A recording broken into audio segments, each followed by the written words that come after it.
Materi yang pertama itu ada urgensi mata kuliah hukum pidana dan kriminologi bagi guru dan siswa SMP dan SMA. Baik, yang pertama itu ada urgensi bagi guru. Ada 4 kompetensi yang dimiliki oleh guru. Yang pertama itu ada kompetensi pedagogik. Yang kedua itu ada kompetensi profesional. Yang ketiga itu ada kompetensi kepribadian. Dan yang keempat itu ada kompetensi sosial. Nah, urgensi mata kuliah hukum pidana dan kriminologi bagi seorang guru yang mencakup 4 kompetensi tersebut. Yang pertama itu ada kompetensi pedagogik. Nah, kompetensi pedagogik itu guru yang memahami hukum pidana dan kriminologi itu dapat mengenali perilaku menyimpang pada siswa. Misalnya seperti bullying, pencurian, kekerasan, atau pelanggaran disiplin. Dan kompetensi yang kedua yaitu ada kompetensi profesional, yaitu pemahaman terhadap hukum pidana dan kriminologi itu memperkuat wawasan guru dalam mendidik siswa agar memahami norma sosial dan hukum yang berlaku. Dan kompetensi yang ketiga itu ada kompetensi kepribadian, yaitu pengetahuan hukum dan kriminologi itu membantu guru mengembangkan karakter yang adil, tegas, dan bertanggung jawab. Dan kompetensi yang keempat yaitu kompetensi sosial. Pemahaman kriminologi menumbuhkan kepekaan sosial guru terhadap faktor-faktor penyebab perilaku menyimpang di lingkungan sekolah ataupun masyarakat. Nah, kita lanjut ke berikutnya, itu urgensi bagi siswa SMP dan SMA. Nah, untuk di siswa SMP itu diberikan tahapan dasar atau pengenalan nilai dan kesadaran hukum. Nah, di SMP itu berfokus pada pembentukan karakter dan pemahaman dasar hukum. Dikarenakan di SMP, siswa itu baru mengenal apa itu aturan, norma, dan hukum. Nah, di SMP ini ditanamkan kesadaran hukum dasar seperti pentingnya mentaati peraturan sekolah, menghormati hak orang lain, dan menghindari perilaku menyimpang, misalnya seperti bullying ataupun perundungan. Nah, untuk di siswa SMA itu diberikan tahapan implementasi dan analisis.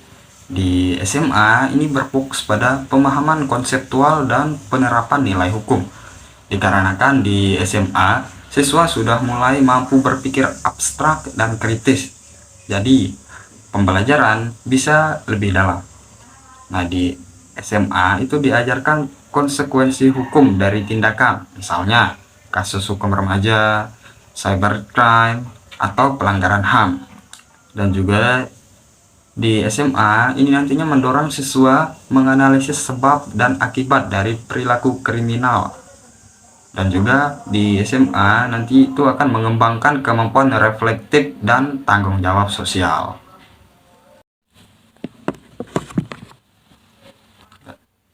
Nah, baik, kita lanjut ke materi berikutnya, yaitu konsep dasar hukum pidana dan kriminologi.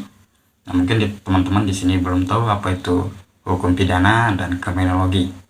Nah, hukum pidana itu adalah aturan hukum yang mengatur tentang perbuatan yang dilarang dan diancam dengan pidana atau hukuman bagi siapapun yang melanggarnya. Nah, tujuannya itu adalah untuk melindungi kepentingan masyarakat dan menegakkan keadilan agar terciptanya ketertiban. Dan adapun fungsi hukum pidana yaitu pertama sebagai social control dan sebagai social engineering. Dan sifat hukum yaitu adalah bersifat publik atau berlaku untuk semua, tidak ada yang terkecuali. Nah, adapun jenis-jenis hukum pidana material yaitu pertama dari segi bentuk itu ada yang tertulis dan tidak tertulis. Dan dari sumber itu ada umum dan khusus. Dan dari substansi itu ada material dan formil. Dan yang keempat itu dari segi wilayah itu ada lokal, nasional, dan internasional. Nah, selanjutnya itu pengertian kriminologi. Kriminologi itu berasal dari kata crime, yaitu bahasa Latin yang berarti kejahatan, dan logos dari bahasa Yunani yaitu ilmu atau pengetahuan. Nah, jadi kriminologi adalah ilmu yang mempelajari kejahatan sebagai gejala sosial, termasuk penyebab, akibat, dan cara pencegahannya. Nah, jadi singkatnya kriminologi itu adalah ilmu tentang sebab orang melakukan kejahatan dan bagaimana masyarakat bisa mencegahnya. Nah, selanjutnya itu ada tujuan dari kriminologi. Tujuan utama kriminologi adalah untuk memahami penyebab kejahatan baik dari sisi individu maupun lingkungan sosial. Dan yang kedua itu menemukan cara pencegahan agar kejahatan tidak terjadi. Dan yang ketiga itu membantu penegak hukum dan pendidik dalam membina perilaku manusia yang taat norma. Dan yang keempat itu mendorong reintegrasi sosial bagi pelaku agar dapat kembali menjadi anggota masyarakat yang baik. Baik, kita lanjut ke materi berikutnya, yaitu sejarah hukum pidana di Indonesia. Nah, akan ada 3 sejarah yang akan kita bahas di sini. Pertama, pada masa kerajaan, pada masa penjajahan, dan juga pada masa kemerdekaan. Nah, kita ke sejarah pertama, yaitu pada masa kerajaan. Di sini saya mengambil contoh yaitu kerajaan Majapahit. Nah, seandainya kalau teman-teman tahu bahwa hukum itu sudah ada sejak pada masa zaman kerajaan, contohnya di kerajaan Majapahit. Nah, sumber hukum pada masa kerajaan Majapahit itu berasal dari beberapa unsur. Pertama itu ada agama Hindu dan Buddha, dan yang kedua itu ada Kitab Manawa Dharma Sastra, dan yang ketiga itu ada adat istiadat masyarakat Jawa kuno, dan yang keempat itu ada Kitab Kutara Manawa. Nah, isi dan ruang lingkup aturannya, Kitab Kutara Manawa itu berasal dari berbagai peraturan hukum yang mengatur tentang pertama itu pencurian, pembunuhan, perzinahan, pengkhianatan terhadap kerajaan, dan korupsi atau penyalahgunaan jabatan. Nah, salah satu contoh pasal dari Kitab Manawa itu barang siapa yang mencuri barang orang lain, maka wajib mengembalikan barang tersebut 10 kali lipat. Nah, kita lanjut ke sejarah berikutnya, itu pada masa kolonial Belanda. Nah, Belanda itu menetapkan hukum Wetboek van Strafrecht voor Nederlands Indie, yaitu Kitab Undang-Undang Hukum Pidana Hindia Belanda pada tahun 1918. Dan juga ada hukum yang lainnya itu hukum Belanda dan Eropa kontinental. Dan juga ada hukum adat itu berlaku, tapi ini berlaku terbatas bagi pribumi. Dan yang terakhir itu ada peraturan pemerintah kolonial. Nah, hal-hal yang diatur di hukum pada masa kolonial Belanda itu pertama ada hukum pidana, perdata, dan hukum pemerintahan. Nah, hukum pidana di sini itu mengatur tentang pembunuhan, pencurian, penipuan, dan pemberontakan. Dan di hukum perdata itu mengatur tentang perjanjian, kepemilikan, warisan, dan perkawinan. Nah, di hukum pemerintahan itu kekuasaan di tangan gubernur jenderal tanpa hak rakyat. Nah, ciri utama dari hukum pada masa kolonial Belanda ini itu bersifat diskriminatif, yaitu berbeda untuk orang Eropa, Timur, dan pribumi. Tujuannya itu untuk mengontrol rakyat dan menjaga kekuasaan kolonial, bukan menegakkan keadilan.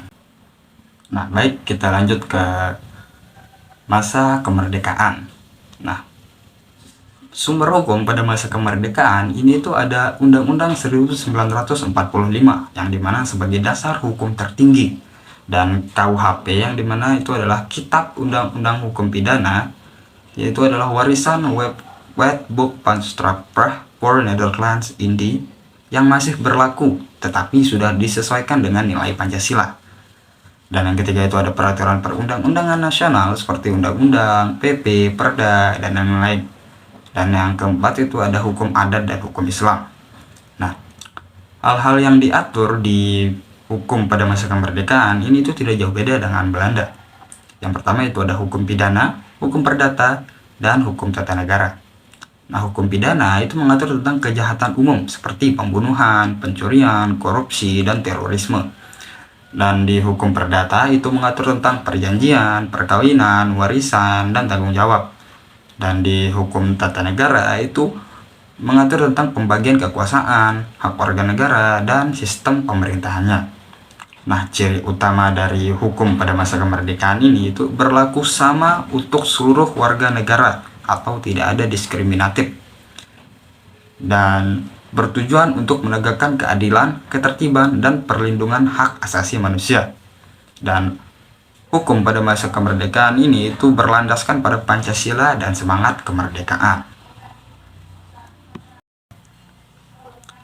Nah, baik. Nah, kita lanjut ke materi berikutnya, yaitu tentang asas-asas hukum pidana. Akan ada 5 asas yang akan kita bahas di sini. Oke, baik, yang pertama itu ada asas legalitas. Nah, maksud dari asas legalitas ini adalah tidak ada yang dapat dipidana tanpa aturan hukum yang mengaturnya terlebih dahulu. Nah, artinya itu seseorang hanya dapat dihukum jika perbuatannya itu telah diatur di dalam undang-undang sebelum dilakukan. Dan yang kedua itu ada asas teritorial, yaitu adalah hukum pidana Indonesia itu berlaku bagi setiap orang yang melakukan tindak pidana di wilayah Indonesia. Ya, artinya itu siapapun yang melakukan kejahatan di wilayah Indonesia, baik warga negara Indonesia maupun orang asing, itu tetap tunduk pada hukum Indonesia. Dan asas yang ketiga itu ada asas nasional aktif. Asas nasional aktif itu adalah hukum pidana di Indonesia berlaku bagi warga negara Indonesia yang melakukan tindak pidana di luar negeri. Contohnya, warga negara Indonesia yang melakukan pembunuhan di Malaysia, maka ia tetap bisa dituntut berdasarkan hukum pidana Indonesia.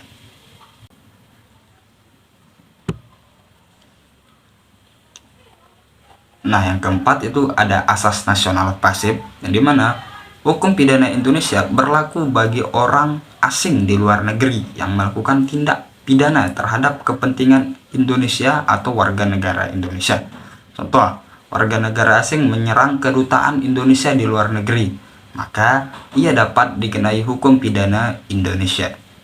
Dan yang keempat dan yang kelima itu ada asas universal, yaitu adalah hukum pidana Indonesia itu berlaku bagi setiap orang dimanapun berada jika melakukan kejahatan yang diakui secara internasional sebagai kejahatan berat.